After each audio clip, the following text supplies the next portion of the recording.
does Jamie Vardy deserve to be mentioned in the conversation of one of the Premier League's greatest ever strikers? I mean, hello and welcome to episode 5 of the FIrst4LCFC podcast. As per usual, it's hosted by myself, Jamie Thorpe, and I'm joined by only one of the FIrst4LCFC admins this week, Chris. Ed is away on holiday, but fortunately, we've got a little bit of a different episode and a more than capable stand-in, someone to help us look at the Leicester game through a bit of a different angle. Delighted that we're joined by Andy Burnham from Gallagate Shots, Newcastle fan blog, and he's going to have a little less of a blue-tinted spec look at the whole game. So, Andy, thank you again for joining us. So, I guess it was probably not the best day out for you boys. No, it wasn't. Thanks for having me on. I don't want to be too grim because I imagine you're quite an optimistic podcast at the minute, but it was glum. I was away 1-0 at half time. I think even at that point I was fearing the worst. I think the red card basically made it a 5-0 game as opposed to a 3 or 4-0 game. Things were already pretty grim on our end, but that game has kind of just epitomised everything wrong with Newcastle United at the moment, I would say. I guess so. I mean, it was quite interesting that it seemed like you flew out the blocks first 5 or 10 minutes, and it was a real sort of end-to-end game. Why do you think that sort of tailed off? Or do you think that was a bit of a rush of blood to the head, as it were? Yeah, it's hard to say because Steve Bruce's tactics seem to be just have a go, and I don't really know what that means. And it seems to be so far this season that you just go all guns blazing and then get smashed, which seems to be it worked against Spurs but I think that's just because if you put Spurs under a bit of pressure, they bottle it, whereas you guys, obviously, you rode out the storm a little bit. We did create that really big chance in the first half where I think it was Hayden slid it across the box and Muto tried to sort of pass it in with his right foot, where any amateur footballer, professional footballer knows you just stick your left leg out at that and you get it in. And you never know if we got that goal. I think when I spoke to Chris previously, he said that Leicester haven't really been put under the cosh a lot this season, and would have been interesting to see how that went, because we can do the backs to the wall defending side, but this performance had all the hallmarks of an Alan Pardew performance. The last time we went down under McLaren as well, where we just concede 1 or 2 goals and capitulate. So, yeah, rush of blood to the head. Also, just the tactics or the lack thereof from Steve Bruce as well. Yeah, because as you mentioned, it was a big chance, and that came only a couple of minutes before Leicester's first goal, which changed the whole complexion of the contest. I thought. I think we relaxed a bit, but there were. I mean, we'll try and get some sort of silver linings out of it from a Newcastle point of view. I mean, there were some good performances, I think, from the likes of Longstaff. I thought Joe Linton seemed a handful, but so is there anyone that you look at in that squad and you think they've got the potential to sort of try and drag us out of the mess that we're in? Yeah, I mean, previously that's been Rondon and Perez, certainly in the last season or two, and I know that Perez obviously hasn't exactly set the world alight at Leicester, but he always used to have a really good second half of the season, where he used to get us out of quite a lot of mires. As for this squad, yeah, Joe Linton looks like a good player, but the problem is he's trying to hold the ball up and take on 6 players because he's not getting any support. Almiron has the potential to be a really good player, but despite his sort of energetic start and his Forrest Gump-like attitude, it's not really working for him. The only reason we kind of got ourselves out of it previously was because of the sort of tactics of Rafa Benitez, really. We never really had, any world-class players to really do it. It was mainly just Rafa setting us up in such a way where we were really hard to beat, and then we would get the odd good goal from Rondon or Perez. So it is difficult. Longstaff, yeah, you make a good point with him, but he is still young and he's still very raw, and I think he was at fault for your first goal, because as much as it was a good run from that lad, it was a non-existent midfield. So it's, difficult one. I don't think I could give you a player who I've got a lot of faith in at the moment. Oh well, I mean, having been in your position on several occasions before, I do feel for you a little bit. But your task wasn't made much easier, as you've already alluded to, by the sending off of Hayden. What did you make of the challenge? Well, I caused a bit of a stir on Twitter, and I know Chris replied to me. In the heat of I had the IPA tinted spectacles on, and the in the heat of the moment, match adrenaline spectacles on. And at the time, I thought he's won the ball cleanly, and you can't do a lot about the follow through, which was what I said originally. But on reflection and after sobering up and looking at it, yeah, it's a red card. One thing I will stand by is I do think a lot gets made of follow throughs and tackles when it is impossible to win the ball and then become an apparition or stop your momentum completely. But the point Chris made to me, which I agree with, is on a day like that, you're never really going to be in control of a slide tackle, and his studs did come up. And when you look at the freeze frame of his boot into his shin, yeah, it's a red card. I think as much as I like to be a diehard fan, I can't really deny that. So I think the lesson is there: don't drink and tweet, everybody. Yeah, I completely agree with you in what you're saying. I think it's he did win the ball, but it's the follow through afterwards is dangerous, and by the laws of the game now, I think it was probably a fair decision. So just it'd be interesting to get your sort of views on some of the Leicester players, because especially after a performance like that, players are built up quite a lot by the fans, and everyone sort of gets themselves into a bit of a hype. But was there anyone who really did stand out for you, and you thought, yeah, he's justifying the praise? Yeah, I mean, I was interested to see Lord Farquaad play, and because obviously a lot's been made of him, and he does look just really composed on the ball, and the fact he seems to have just come out of nowhere. They're always the big surprises in the team, really. But in your team, you just look across the whole pitch, and I don't think you've really got a weak link. Or I mean, it was hard to see a weak link in the performance we gave, but I think there is a lot of hype around your team, and I think it is justified at the moment. I mean, you were missing probably your most creative player in Maddison, and your probably worst performing player this season, Perez, was our best player last season. So I think that tells you a lot about the state of your club at the minute. I really like Vardy. He just is a machine, and I feel like he'll be scoring goals for the next 5 years. He just never stops. I didn't see a lot of that Pratt. Indeed, a lot gets said about him that all he can do is tackle, but you can see he's really good on the ball. He's a proper box-to-box player. Just impressed with your team from start to finish. And it's weird because with Leicester, you forget that you won the league. Because after you won the league, you just kind of became normal Leicester again. But you're obviously entitled to believe that you could be up there again. And I think the team you're building at the minute, you've got every reason to be excited. No, I think that's it makes some really interesting points, especially about Ndidi, because it is something that he's added to his game fairly recently in terms of being able to actually bring the ball out with confidence. It used to be an absolute lottery where it was going to end up. It could quite literally have gone everywhere. So it's quite interesting to see that someone else has picked up on that. But in terms, because I think sort of Adrian Durham in particular was probably the highest profile case. He's on Twitter today, basically saying, or on his show, saying everyone needs to calm down about Leicester. People are getting a bit carried away with their predictions, but in terms of, because there are some of the bigger teams are going to leave the door open. Where do you think on first glance that this Leicester team has got? Where do you think their ceiling is this year? Well, I guess your ceiling, I don't want to sound too excitable, but your ceiling really is third.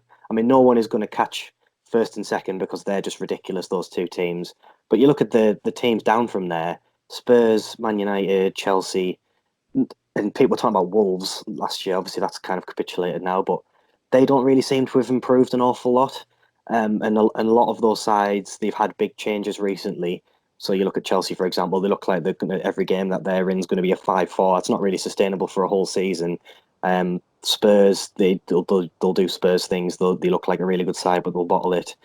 Whereas Leicester, you look at you guys, you've built it up over quite a long period of time now, and from top to bottom with the ownership and everything, there's no reason why. I actually think you're probably in a better place than those teams at the moment.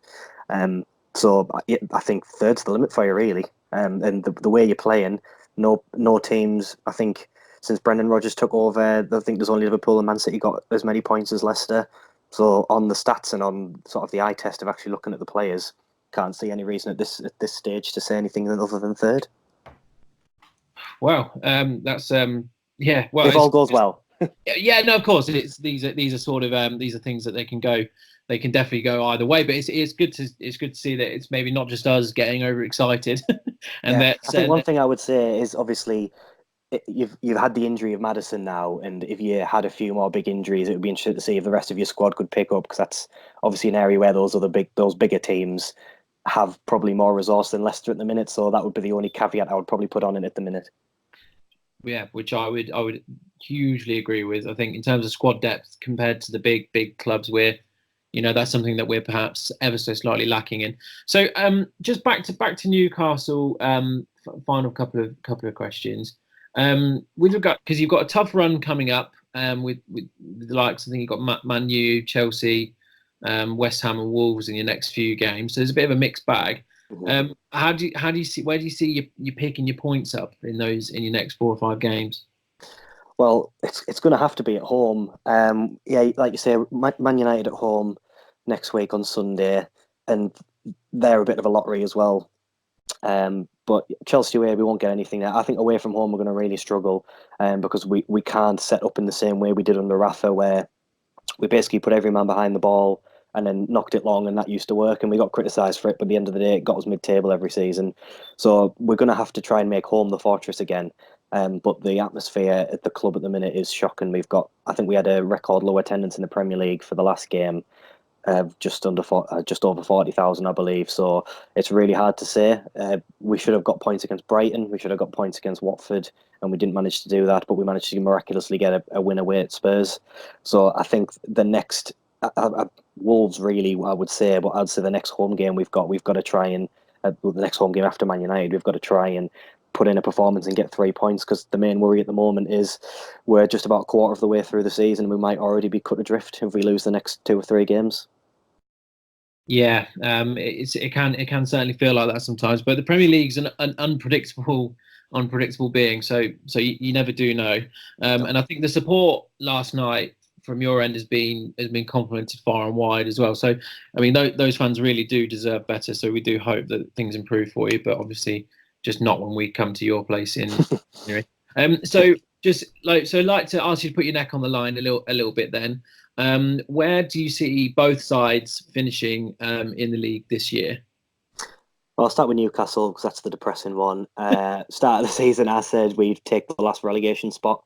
I actually said we would take the last relegation spot in front of Sheffield United and Norwich, and that doesn't look like a horrible prediction, but Norwich have obviously shown they can do it, and so have Sheffield United. So I think we'll take that last spot unless Mike Ashley decides to change his entire ethos for some reason, which he won't.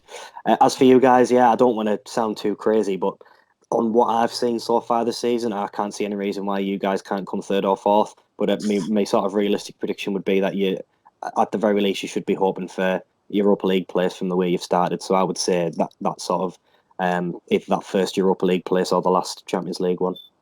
Well, I hope you're half right with your predictions, Andy. That's very encouraging, definitely. So, and also Leicester travel to Liverpool this weekend in what's going to be a big game for both teams. It's going to be a real test of Leicester to see if the hype's justified, and also a test for Liverpool to see if they can keep this miraculous run going. How do you see? And also Chris had touched on it earlier, but it's 2 of the best defences in the league going head to head. How do you see that game panning out, and what do you think the scoreline will be? Are you guys away from home? Apologies. I think we are. Yeah. We're at Sandfield. Yeah. Yeah. Well, that makes a difference, really, doesn't it? Because you guys are obviously doing great at home. It's going to be a difficult one, isn't it? Obviously, I think that most of the games you've had so far, you'll have had the lion's share of possession. So it'll be interesting to see how Leicester turn out, having to sort of chase a game a little bit, because we all know Liverpool, they're a ridiculously well-oiled machine. The way they get the ball back off you and just pounce forward with the blitzkrieg football, it's ridiculous. There's not a lot any team can do against it. When we saw Barcelona get rolled over by them, we saw, was it PSG who got rolled over by them as well? So I think the most important thing from your guys' point of view is going to be to try and come out the blocks quickly and get a hold of the ball, even just to pass it around your own half for a little bit, just to kind of take the sting out of the game, because any team facing relentless wave after wave attack from Liverpool, you're going to lose. So yeah, it will be a case of seeing, is the hype real? Going away to Liverpool is probably the hardest game of the season, on par with Man City. So in terms of the game itself, I think if you manage to break up their midfield, which I would say is their weaker point, If you can get the ball off Henderson and Wijnaldum, who I still don't really rate it from his time at Newcastle, you might be able to do it. And you've got if you can get a grip of the game and start pushing up the pitch, you've got the creative players. All you need to do is create one chance against Liverpool. And you talk about their good defence, but I think we've seen this season that Liverpool's defence isn't as infallible as everyone says it is. I think it's been patched up by Van Dijk massively, but I think they've still got issues in how they set the team out. So, but on the flip side, if Liverpool come out firing, you literally can't do anything. So I think it's going to really depend on what Liverpool do. My optimistic hat would say that Leicester will be able to get a goal and hang on in there, but the realist in me is saying that I think Liverpool will have just a bit too much fear at this stage of the season, especially when you're away from home. So I think it'll be a 2 or a 3-1 for me.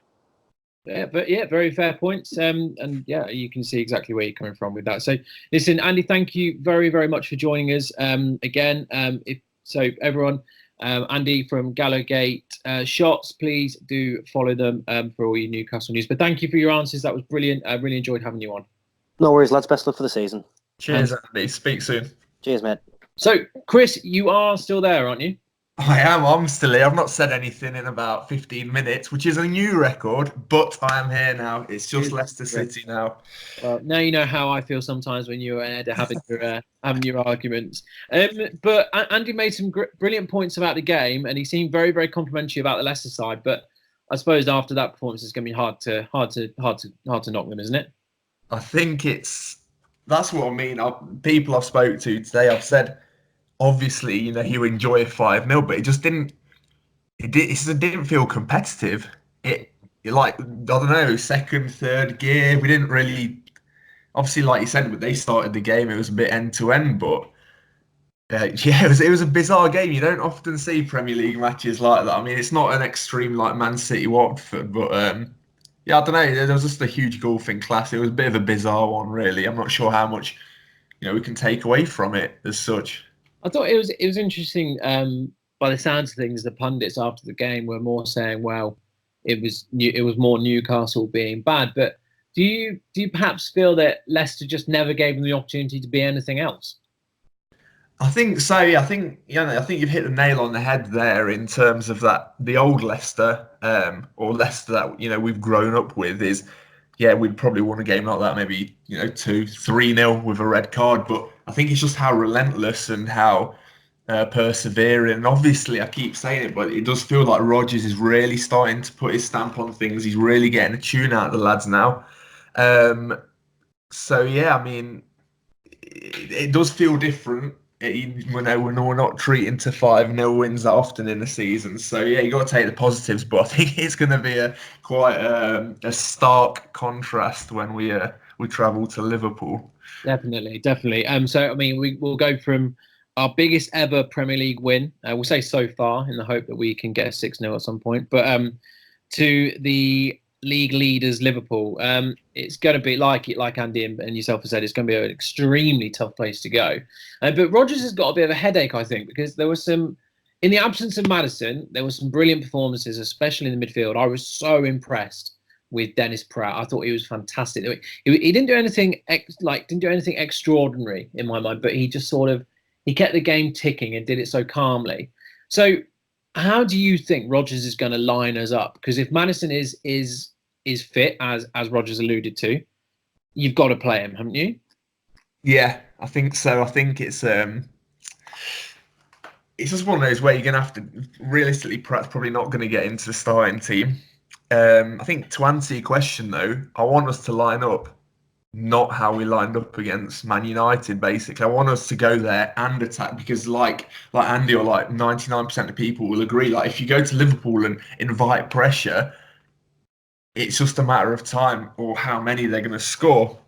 I think I made an outlandish comment, a prediction saying I see goals in this one. Not like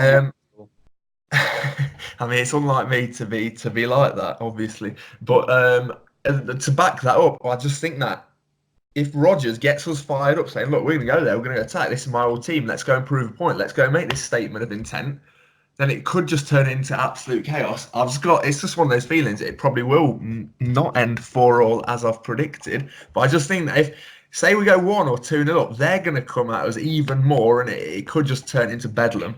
But maybe that's more wishful thinking because, I would take a 4-4 at Anfield right now, to be honest. Yeah, no, definitely. I mean, because, like Andy said, that you can get at the defence. They're not as infallible as they might seem. I think especially the wing backs have been shown to be extremely good players going forward, but maybe slightly suspect if you do get at them. So that would imply that Leicester need to play the wingers that we've played in the last few games. Yeah, I think it's more who we stop playing for them. Like someone like Firmino, he's going to consistently keep dropping in sort of into that number 10 position. And ultimately, again, if we cut him out of the game, he might not score that many goals, but he's a creator. He distracts players. So if it's how we manage the game. Really, I think. Obviously Salah's world class, but again, he's greedy. There's certain little traits in that team that I think Rodgers is obviously intelligent enough, and it's just how we manage the game. But no doubt it's going to be a huge test. But literally, it's a tricky one to call. You're going to be like, have we been in a game this season yet where we've had significantly less possession? I'm not entirely sure. I'm not sure Liverpool would dominate it in terms of possession. I think it's just how they use their possession is so much more efficient other than Man City, like everyone in the Premier League. I think it's just a different challenge for us. Yeah, no, definitely. We've not had a game this year where we've been absolutely dominated in terms of possession. There's been even games, but no, we've not had to play nothing but counter attack. But I mean, I agree with you in that I don't think that would be the right course to take. I think as far as I see it, Rodgers has got two options. Building on what you said with Firmino, I think he can either play the two more defensively minded midfielders, which inevitably means that Maddison ends up on the wing, but it does cut off that space for Firmino, or he just goes guns out, sticks Maddison in that 10 position and tries to go toe to toe with them, which is. Well, it's a risk, isn't it? Not many teams will do that, and realistically, I don't think we are going to do that. I think 2:00 when the team news comes out, I don't know. I'd like to see Maddison start there, but I mean that is a ballsy move, isn't it? If it comes off, he's been heralded as someone who's gone to Anfield and absolutely took the game to him. But how many? Like even teams like Man City, they're not going to literally go there and probably attack. They're going to bide their time. So it's unrealistic, I think. But we're going there in confidence. So I've seen strange things happen. Yeah, I personally think that it'll be a more defensively minded team. I think it'll end up with Maddison on one of the wings. I'd like to see Barnes play against Alexander-Arnold. I think he can get at him, and it'll be good. And I think the more direct approach suits Barnes. So this could hopefully be a game for him. But then midfield three, Henderson, Fabinho, and Wijnaldum against the likes of, say, if you had a Tielemans, Chowdhury, and Ndidi. I mean, who do you think realistically Leicester can come out on top in that, can't they? Oh yeah, I'm just looking at how they lined up against Sheffield United. Obviously, it's away, but I don't think they really went into that thinking it's any different. Well, yeah, I mean, can I say it's an average? I mean, it's an above average midfield, but there's definitely no world class. Wijnaldum, Fabinho, and Henderson that hit and miss. Obviously, Henderson's improved significantly throughout his career, but. Well, yeah, I mean, if you're going to pick a weakness, and then you've got someone like Matip, again, who's having a good season, but it's sort of a channel down the middle there. It's just how good Van Dijk is world class. But you can't. I don't know. I've never really looked at Liverpool and thought, wow, there's an obvious weakness. But when you look at their team on paper, their midfield it can get overrun, surely. I mean, it's interesting, especially in that Sheffield United game, that. For all their possession, Sheffield United did actually manage to get 12 shots away. Liverpool have not been completely letting teams. I think they actually got away with it a little bit against Sheffield United in that, the Blaze didn't really take the chances. Liverpool did. They're clinical. Their front three. I mean, they're taught to death. Everyone knows how good they are. But there will be the opportunity, and all it'll take is one ball for that man Vardy. Exactly. I think you've mentioned him. He is the man, isn't he? He is literally the man. And you just imagine Jamie Vardy. He's had 3 red balls. He's literally buzzing. Like, he's at Anfield. Like, players like him thrive on the big occasion. They thrive on the small occasion. He just wants to score like non-stop. Like, imagine the sort of celebration he'd do in front of the cop or something. Like, he doesn't need any encouragement. This, he's seen his name in the headlines on Sunday morning, and if we win by 1, it's going to be him who scores it, isn't it? Yeah, I mean, the man's had 2 Red Bulls, a port, a double espresso, and a load of baked beans, and he's absolutely buzzing. But you're right. But I think we do need to admit that Leicester are going to have to be at their very best. But I don't think it's unrealistic to say that if they are, then we've got a chance. I think that's a realistic prediction. Yeah, I think it's the only thing is obviously we went to Old Trafford, and I'm not going to say we got scared on a big stage, but surely there's an element of that, because there was nothing else that was really intimidating about going to Old Trafford. We set up negatively, and we just didn't turn up. And obviously Anfield's going to be more intense than that. You have got a great atmosphere there, unless though. I've watched games there in the past. I think it was West Ham who went there tail end of last season. And if you do have that first 10 minutes, it goes dead quiet in there. And obviously Rodgers knows that better than anyone. Like, I think we are forgetting that. Yeah, obviously Liverpool started playing a bit differently and stuff, but ultimately, he's a football man, and he'll know how to settle that crowd down. And obviously we've got a very decent set of fans that travel, so I think the atmosphere is going to be good. And I think if we start fast, then I think the first goal is important, as the old cliche goes. And yeah, but it's never true a word spoken, I think. We have got good away support, and if we can get that momentum, get the players going as well, and if they respond to it, like you said, there is always a chance, but a lot can happen. So I guess this is probably one of the more difficult games to predict that we've done on the podcast, but I'm going to ask you to put your neck out for it anyway. What do you reckon? Okay, well, straight away you've settled me down. You've made me talk tactics, and I'm on your side of things now. I do think we are going to start, not negatively, but we're going to start the way we probably should start away at Anfield. So yeah, 4-4's gone out the window. Realistically, I'm going to go total opposite end of the spectrum and actually go 1-0 Leicester. Because I think if we do start the way that we've both agreed that we probably will now, I do think both teams will probably cancel each other out. I do expect Liverpool to have the lion's share of the chances, not possession though. And I think, like I said, one golden moment for that man Vardy, and I think it could be as fine margins as that. And obviously, being a Leicester fan, I want us to win, so I'm not even going to consider a draw. I think 1-0 Leicester.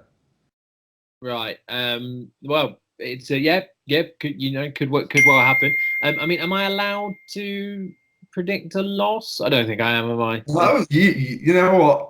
We've been very positive this season, including you. So maybe we need that bit of realism. If you've got a loss in mind, please do share that with us. I personally think it'll be a good. I think it will give a good account of ourselves. I think it'll be a good game, but that just front three worries me greatly.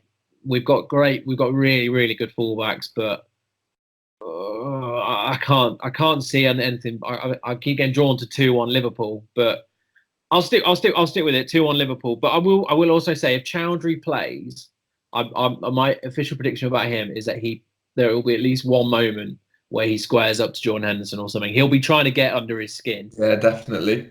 I think but obviously something that's worth noting, don't Liverpool, aren't they? They've got some mad record at home, haven't they, at the moment? So obviously if we took that away, it'd be pretty crazy. So yeah, I can guess. I think the bookies odds are something stupid. I think we're like, I don't know, 10-1 or something, maybe even greater than that. But I'll stay positive. You're probably more realistic, but I don't know. I think the possession stats are going to be close, but yeah, chances they'll probably get the lion's share. But yes, I'll stay positive 1-0. Don't get me wrong. I hope that I'm wrong. Beyond everything, but yeah, I think that those are two fairly sensible. We've not gone mad, but you definitely do have to put a quid on 4-4. I will be doing that. Don't worry about that. I think you absolutely have to. But it'll be a fascinating game regardless. I mean, two form sides. Leicester coming back off 3 straight wins. Liverpool obviously on 7 straight wins, remarkably. But so Liverpool are favourites, but Leicester's odds aren't particularly long. So you never do know. So once again, Chris, we put out for some questions on Twitter. Amar again has come up with some brilliant ones, so we'll all come to them. So thank you again, Amar. You are swiftly becoming my number one favourite for this. But one of the interesting questions that we had from David Hansford was, he's asked, with such a young, talented squad, how do we stop them being poached? Is it time to bring back release clauses, each one say around 125 million for the ones that will attract interest? What do you reckon? Straight away, one word comes to mind, and that's agents. I don't think there's many agents in this day and age that are keen on seeing their player who, in the agent's eyes, is only at Leicester City, being banded with £125 million buyout clause, because I think that makes their job 100 times more difficult. I can see where he's coming from with such an idea, but I don't think it's realistic. I don't think it's something that we've ever done. Like players like Kante only had I'll say only back then 30 million, fair enough, but I don't see it actually happening.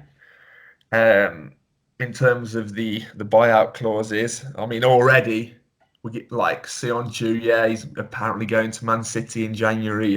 Maddison going to Man United. It is an interesting one. I just don't think that buyout clauses is a reality that's going to happen. I mean, because looking at the squad as it is. So you mentioned Ndidi, Maddison, Soyuncu, etc. Who do you think? Is there anyone within the squad that you look at and you're worried that they will want to see pastures new? Okay, you phrased it interestingly. So you're saying who I think will want to. Who do you think would be most likely to leave out of the lot of them? Maddison. I think Maddison will be the most, in his head, will be the one who's most likely to get his head turned. But I think the one who will actually get the most attention is Sionchu. But I think he'll be grounded for at least another season, because obviously this is his first proper season for us. Yeah. That's not me judging Maddison, thinking as if he's he's desperate to get away. But I think certain things he does. I'm not going to say he milked the attention, like posting all that stuff about Old Trafford and stuff, but I think there's an element of him that enjoys. I mean, obviously, don't get me wrong. Historically, Man United, big club. Obviously, I disagree that they're massive now, and they're certainly not playing like a big club. But I think he's the most likely to sort of have his head turned. Really, to be honest. If he was to go, how much do you think the club would want for him? It's interesting because Rodgers has been quoted already, hasn't he? And this is, an actual quote, saying if the right bid comes in, then, they'll look at it. And I think, again, it's in and around that £80 million bracket. It's just, you start thinking stupid thoughts there, don't you? Can Leicester sell a player for 100 mil? I mean, I personally don't think the club would accept much less than that. Well, yeah, absolutely. And that's the thing that sort of reassures me that in terms of our ownership and the conversations that are going on behind closed doors, they're pretty stern. I reckon they're saying, look, we will let you go, but, you're worth 100 mil now, and you're just going to have to keep applying yourself here until that bid comes in. I think, and that's realistically the way it's going to go. I don't think we'd ever slam the door shut on anyone leaving, but I think they'll be very stern, and I think, conversations will be taking place. Yeah, I think we'll approach them all as we did Maguire. It'll be, look, if you want to leave, you're welcome to, but we will not be accepting less than what we value at. And yeah. I think that's a fair way to do business. And Leicester definitely won't be bullied. The player, I know he doesn't come into the bracket necessarily a young player, but the player that I would worry about, not that he'd want to leave, but will be attracting attention, is Ricardo Pereira. I think in terms of quality fullbacks are a real premium at the moment. There aren't all that many out there, I don't think, and there'll be a lot of top clubs sitting up and realising he's a hell of a player, and Leicester got one hell of a bargain when they signed him. But I mean, I hope that they all stay and they give us another season to see what we can do. But this is football, and I think ultimately, you're right. It is football, but come on, if we qualify for the Champions League, oh god, they all stay. No one's going. No. If we qualify for the Champions League with the sort of like the morale between and all the relationship between all the players, you can see that's obviously very strong. I can't see, no one will leave, and I don't think the club will let anyone at that point. They'll just shut the door because we'll need them all. Well, yeah, absolutely. I think what we'll have to do differently is, ultimately what went wrong we're getting way ahead of ourselves here, but just for the sake of it, like what Ranieri did wrong was how we acted in that window, the summer window. Like Hernandez was basically the headline signing. I'm not sure. And look at Wolves now. I mean, obviously, if we come third, there'll be no qualifying, and even if come fourth, it's only one qualifying round, I think. But we need squad depth, and I think we touched upon it last week. And would that be the ideal opportunity to get that? We need a new big striker, not a tall striker. Just not to cut you off, but you are just about to answer some of the other questions. So 2 or 3 people, including Amar, have asked essentially in different ways, where do Leicester need to strengthen? So aside from squad depth, do you think you're saying you think we need a bit of an alternative up front? Is there anywhere else that you'd look at and think, to be consistent contenders towards the top of the league, we need to improve this area? I think, I'm only going to highlight the key thing right now. Let's put it this way: if Vardy gets injured, hopefully, touch wood, he does not. But literally, I know in some games he's maybe not getting a lot of touches and stuff, but ultimately he's still running in behind. He's dragging defences. We haven't got another player who does that. It'd be like playing without a striker ultimately. And I think, say we do qualify for the Champions League, there's no way Vardy's going to be playing 3 times in a week. And I think we'd be able to attract a very decent standard of player who'd be, look, you're our Champions League striker sort of thing. Or, well, basically some agreement along the lines of, you're going to play X amount of games, and that's a fair opportunity for you. Maybe like a 50, 60 million pound striker, a young striker. Well, and that surely will have to buy us better quality than what we've seen in the past. But yeah, the one area I'm worried about, actively worried, is, Jamie Vardy and his Red Bull diet will not last forever. No, I think you're absolutely right. It was it was quite telling in the last few weeks with, the likes of Gray playing up front. I think Barnes even had a few minutes there, and I know Iheanacho got his goal against Luton, but that was where I would say they need to strengthen. Where even if it's a quality young player, they say, look, you work under Vardy for a couple of years. Your game time might be slightly limited, but you'll play all the cups, you'll play in the Champions League, etc. But the long-term goal is for you to be his successor, which I'd imagine is what they tried to do with Iheanacho, but he's just not doing it in a minute. So that's certainly where I would say that the club needs to be looking at. But there you go. So I think that about wraps it up, Chris, for our duo podcast tonight. Unless you've got, I always ask if you've got any other business, because often you do. Yeah, well, no, I mean, it's one thing. Your Twitter must have blown up today, and then you've had your tweet stolen by about 30,000 accounts. But yeah, it is worth touching on. Obviously, you've mentioned Jamie Vardy a lot, but I texted you earlier and said, does Jamie Vardy deserve to be mentioned in the conversation of one of the Premier League's greatest ever strikers? I mean, you look at them stats, and it's almost overlooked. And I don't think many, I'll say pundits would consider him there. But I'm ultimately asking you, what's your stance on that? Yeah. So for context, for some people that haven't seen it, my phone's been going mad today. But Vardy has now scored the same amount of goals in the Premier League as the likes of Fernando Torres, Eden Hazard, Cristiano Ronaldo was the main one, and Carlos Tevez at a better ratio. And his goal scoring ratio is better than the likes of Ole Gunnar Solskjaer, Dennis Bergkamp, Wayne Rooney, Didier Drogba. So granted, those stats don't tell the full story about a player and their importance to the side. But like what Chris is saying is, does Jamie Vardy deserve to be talked about in the same breath? And I think he absolutely has to. Because if you think that record, you consider his first season where he played 34 games, quite a few off the bench, and only scored 5 goals. And yet he's still got this phenomenal ratio of nearly half a goal per game. It's absolutely outstanding. And the guy's come out of non-league football. He's had, a season in the Championship, and then boom, he's suddenly gone on this run. And it's his conversion rate as well. He scores, I think it's about 22% of the shots he takes. And he's playing in a team which really struggled for chances. And apart from the title-winning side, we've been massively inconsistent, haven't we? I think we've had more managers than in living memory. So, and yet Vardy's still keeping this going.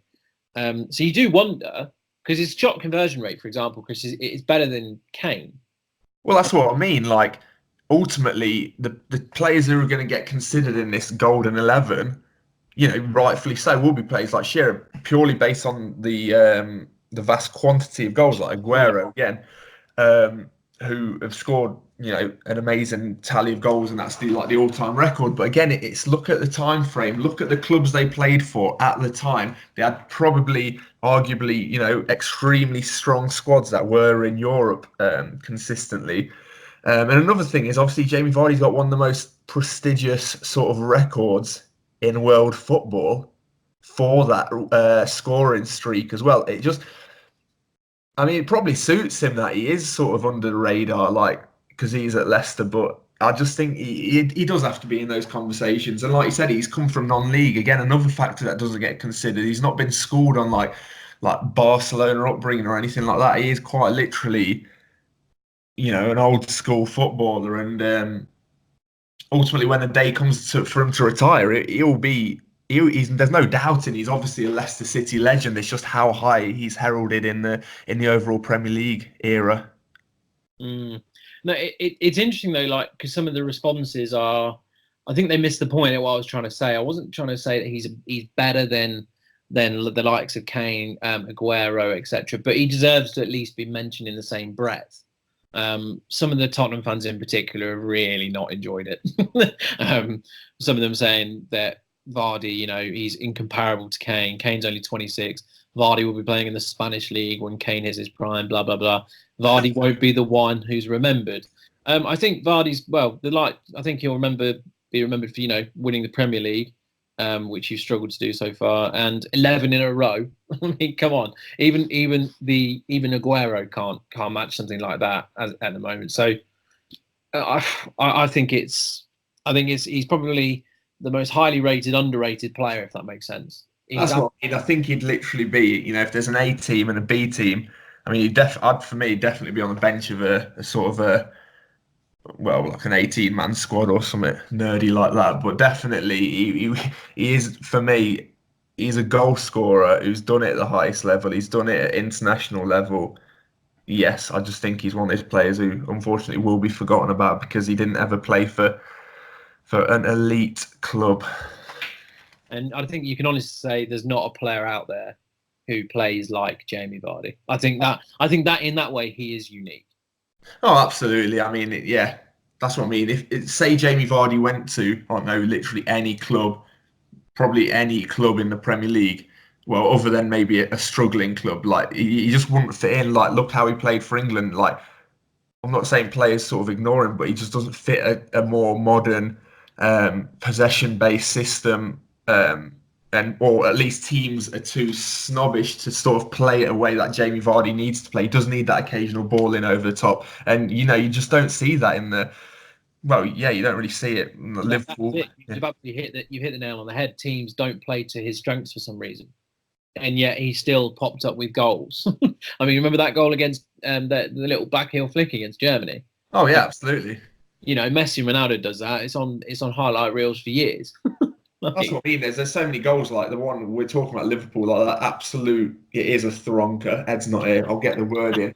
What he did there, like it's just instinctive, isn't it? Like, yeah, plays like Aguero and Kane. Yeah, they're instinctive in other ways, like little flicks, and their football intelligence is different. But it's that raw, like striker within that Jamie Vardy. He is essentially unpredictable. Like that goal yesterday against Newcastle as well. Like he's taking it on from an acute angle. Yes, the keeper should have saved it, but there's a lot of players that turn back in and look for another player. But it's just raw. Like, yeah, and that's what I'm saying. It's not like it's 1 in 10 of them that goes in. His strike rate is insane. If he hits the target, yeah, I forgot what the percentage was, but like 1 in 3 or 1 in 4 is going in. That's pretty high, isn't it? Oh yeah, I mean it's phenomenal. I think you're right. I think the keeper probably should have done better, but he was taken by surprise because again, no amount of training like Alisson, Edison, well, Adrian, anyone who's going to come up against him, that they can train all week. You ain't going to train against unpredictability. So there we go. I think that's the only thing I wanted to add. I think Jamie Vardy is a Premier League great. But yeah, I mean, looking forward to the weekend, and hopefully we'll be back next week. And well, hopefully, imagine if we can say we beat Liverpool. Just imagine. Oh no, you're absolutely right. I don't want to get too carried away, but yeah, we'll try and quell the excitement. Again, I'm going to be the reasonable head. But I think if like we said, if we are going to go and do the unlikely, it will be that man Vardy who has his name in headlines, and so he should do, because he deserves to have it there much more often. But so that seems like a good place to leave it as always, Chris. Thank you for being for joining me. Ed, sorry you couldn't be here when you listen back to it, but we'll hopefully have you back next week, and hopefully you'll get a chance to get the Thronkometer out.